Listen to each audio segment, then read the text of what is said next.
Hello and welcome to Improbable Things. I'm J. Grace Pennington and this is my podcast where I share 6 improbable thoughts before breakfast, which for this podcast means 6 thoughts about reading, writing, or just storytelling in general. So I am up early in the morning this fine spring day and have 6 things ready. So I had a little bit of a rough week last week because ended up re-injuring an old back injury, and that really put a stall on a lot of my work because my chiropractor wanted me to lie flat as much as possible. And so I didn't end up getting to get too much work done last week, unfortunately, but thankfully feeling much better this week. So I have been able to get back into my work, back into podcast recording. And so my number one thing is that I have been working away on the time stream rewrites. And as always, I was hoping to have the entire thing done this month, and I'm only barely begun rewriting chapter 2. So it's definitely going to be a little longer than I had hoped. However, as I think I'd mentioned, definitely the most work-heavy portion of the rewrite is going to be the first couple chapters. So it should definitely go faster once I've gotten past this part, assuming I can avoid any more back injuries. But the reason is just, I know I talked about how I needed to rewrite the opening, and then related to that, I kind of needed to just move some other things around in the first couple of chapters, do a lot of shuffling where certain conversations are having to happen later, and then, moving some small events, later, or, earlier, just whatever, shuffling stuff around to just make the opening be basically, without getting into too many details, all my beta readers felt that it's jumped too quickly and too easily to the conclusion that this is time travel going on, which makes total sense because that's kind of a big suspension of disbelief even for science fiction. And so I needed to kind of ease into it a little more, like have people wonder sort of more gradually what's going on. And so for that to happen, I just needed to shuffle some things around. But I do have the new opening rewritten, and now I'm just kind of finishing up, like I said, reordering some of those things. And then after I get past that point, I don't think there's going to be a lot more major work. I did also have to, and of course this took more time than I thought, I had to make an official timeline for the entire series so far, because honestly, so far I've just been kind of approximating it, or I'd be like, oh, it's probably about 6 months since this happened, and it's been very unprofessional, and I was starting to see like I'm going to get into some trouble if I don't pay more attention. So I sat down, I made an official timeline, and it actually worked out pretty smoothly. There's a couple spots where it's a little bit iffy, but overall I have a solid timeline for everything that's happened so far with, dates attached to the beginning and end of each book and everything. So that was time consuming, but very important, something I should have done earlier. So I think it's definitely all going well. And I'm hoping, I don't know if the end of next month is too soon to hope to publish, but definitely this spring. So like definitely by May, we should be able to get it out there. Number 2, I was finally able to start recording the Machiavellian audiobook, book 3 in the series. And it's interesting revisiting that one again because I remembered so when I originally wrote it, the thing is it contains one of my favorite kind of secondary characters. A lot of times there's a character that's either just in one book, or they'll be in one and then maybe show up in a later book, but it's not like they're a character that's in every installment. And so one of my favorites of those was introduced in Machiavellian. And so I had a lot of fun originally writing it because I loved writing this character. However, when I went back and was doing the second editions of my books, I remember thinking that the third one was the worst written of them all. And that was a little depressing, but also just kind of surprising. Like I felt that books 1 and 2 were significantly better, although still far from perfect. So I am noticing as I'm going through and doing the audiobook, I'm recognizing several places that I made small changes And I'm not feeling the same amount of cringe so far that I did when going through on the second edition. So hopefully that means I did a good job and made it a good bit better. Maybe a little bit less cringe, but I am enjoying having to sort of find the actual voice for that character for Captain Holloway, because he has a very particular way that he speaks, and that's what I had so much fun with writing him. He's just kind of I don't know, he's an interesting guy. His motivations are sort of hard to discern, and just the way he talks is delightful for me anyway. And so getting to actually say those lines out loud and figure out how to deliver them in the audiobook has been so much fun. Really excited to share this one with you all, although it will be a while before I can get it up on YouTube, but hopefully, I'll at least have it up on Audible in the nearish future. But yeah, I think it's going to be fun finishing up this one and then continuing to move along in the series. So number 3, I've also been recording some more YouTube videos. Definitely going slowly with that and trying to figure out really how to get more subscribers, work toward my goal of getting monetized. It's just a lot of subscribers and a lot of hours watched that are required. But, I'm slowly pushing my way there, and I've recorded a few more videos for my How to Do It All series, and then I've recorded a couple of more videos for my new book review series as well. And that's been interesting because for the How to Do It All, I tried to be like very professional. I, went over to a quiet place to record where I could just really focus, and also I would like take off my glasses and like put on makeup and everything. And so for the book review series, I've been much more like, I don't want to be tied to that. I want to just be able to record at home and stuff like that. And so it's kind of been all over the place. But I don't think that's bad. Like my husband watches a lot more YouTube than I do, and some of the people he watches who are extremely popular and do very well on there are like they have, like good sound quality and stuff like that, but as far as visually, like they're just recording in like their dark bedroom or something. Like, it's not the most like aesthetic setup. And so I don't feel bad about hopefully, just experimenting with this. Like I recorded one video while I was icing my back while it was hurting on the couch and the kids were outside playing. So I'm just trying to figure it out. But I guess I'm doing 4 book reviews for each video so far. So I got 8 more reviews recorded, and I'll be getting those up pretty soon if you're interested. Number 4, I've talked a lot about teaching my 5-year-old to read and how well it's going. And yesterday, during dinner, I was bragging to her dad about how well she's doing in reading, and she said, "Oh, I'll show you." And she raced off. She got a piece of paper and a pencil, and she just starts writing words. And just like, just random words. Like she wrote the word cup, and she wrote the word, let's see what else is right. She tried to write the word baby, which she ended up writing babe, which I still thought was pretty good. And then Violet said, "What about mug? If you wrote cup, can you write mug?" And then she wrote mug. And and these are words we haven't done in our reading. Like she was just sounding them out in her head. And so she just like covered this page in words in this like a minute or two. Like it was so cute. And just to see those like wheels turning and little light bulb moments coming on, and how proud she is of just showing off that she can sound out how to spell words all by herself. It's so exciting for everyone. And, I make sure to give her lots of praise and like just how smart she is truly and how well she's doing with that. So I love this. This has been my favorite part. Like there are a lot of things I love about homeschooling, but going on this learning to read journey with my kids is really my favorite so far. It's just so exciting.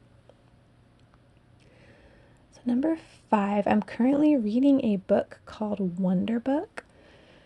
I don't remember the author's name, but it was one so a couple weeks ago, I had to visit 3 different libraries in one evening because it was like, oh, I need to book for the kids' school from this one, and I need my book club book from that one, and I have books on hold, the other one, and that kind of thing.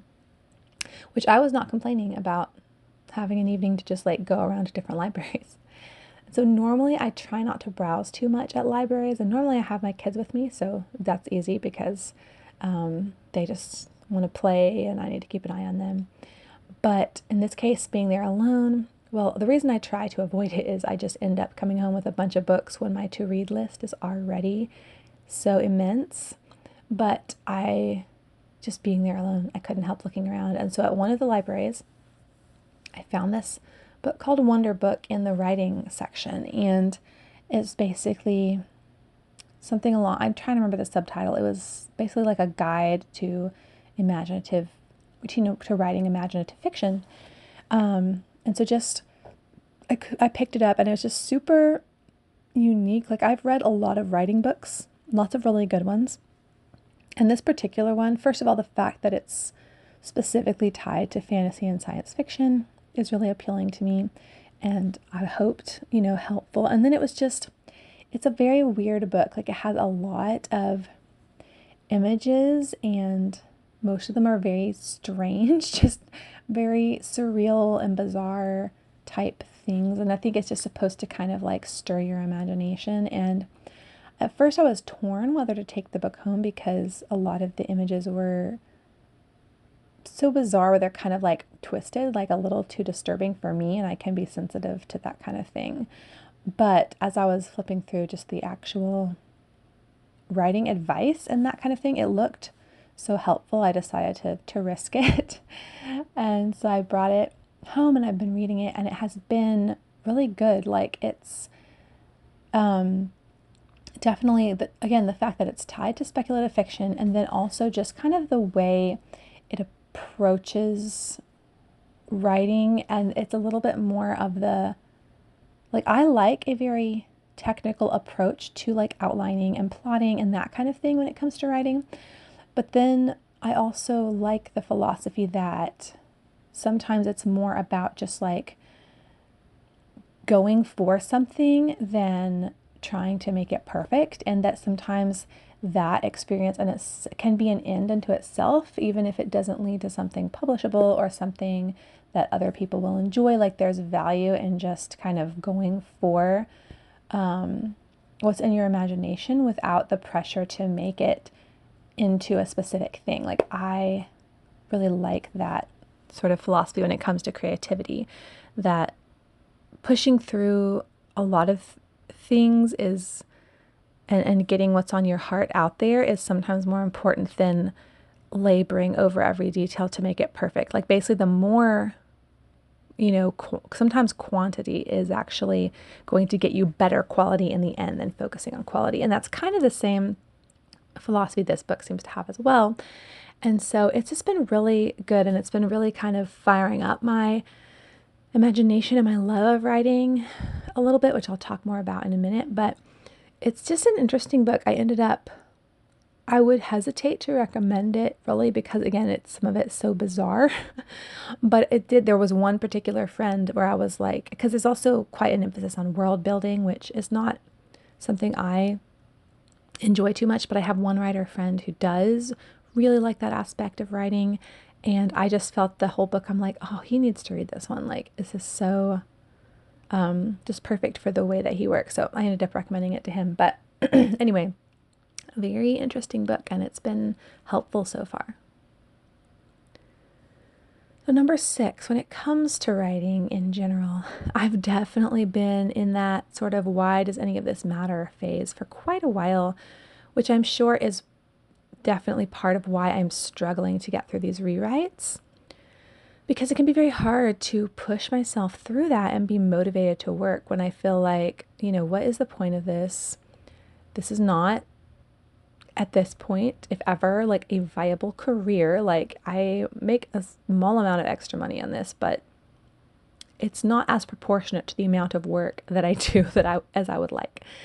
And then on the other hand, like, it's because it's not just about money. Like, I do want to reach people and bring joy to people and help people have these experiences with characters that I love and like to share that with others. Like I want all of that too. And so, but then it's like, if it's not reaching people, like if we're not seeing momentum, then that's not, it seems like that's not really happening either. And so anyway, I've just been discouraged and being like, this is so much work and creative energy that goes into all this. And I love this series, and I know there's a few other people that do as well, but it's just a lot. It's a lot of work. And when I start to get burned out, I can also then very easily be like, well, why am I bothering this? Like, I don't have to do this. Like, I'm choosing to do this because I want to. But if I'm in this feeling of what's the point of this, then it's hard to really want to either. So one thing I have definitely found is when I get in that slump, that having some kind of book like the one I'm reading now, or some kind of just good solid teaching on writing or something along those lines can ignite that spark again. And I was thinking back as I've kind of been noticing that happening the past few days as I've been reading this book, where I'm just rekindling my love of story and storytelling and remembering all the ideas that I have had and everything I love about them, and how good it feels to see a story come together and to just weave these feelings and events and all of this out of words and share it with other people, like just all the things I love about writing and storytelling. I'm reminded of that, and it's very helpful in getting out of that rut and getting back into my motivation and getting re-inspired and re-excited about it. And I was thinking back on several other times that that's happened. Like I know a couple of years ago when I was really struggling and really hadn't pursued my writing very consistently for a long time, I had ended up watching a lot of this free online science fiction writing conference, and it was so helpful. Like there was so much in there that made me excited again and gave me some new ideas for how I could market things, and just really, again, reignited that spark. And that's what propelled me into the past couple of years, where I have been more consistent about writing and publishing and doing more promotion and things like that. And then again, like about a year ago, when I was in that place again, and I ended up watching the Great Courses course on, I'm trying to remember what it's called, How to Write Good Fiction or something like that.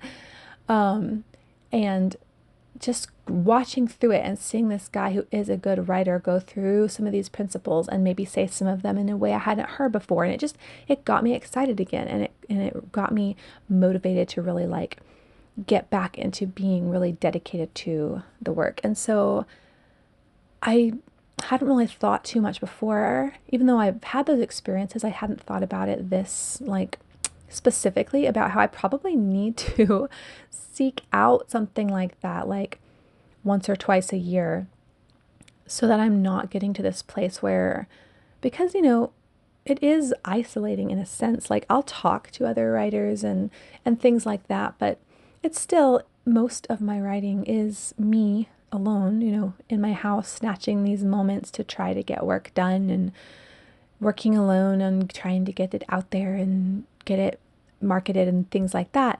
And so then kind of having people, even virtually, to come alongside through a book or through a teaching or through a lecture or something, and remind me in their own words what is so beautiful and valuable about this is so important. And I want to make sure that I'm not neglecting that.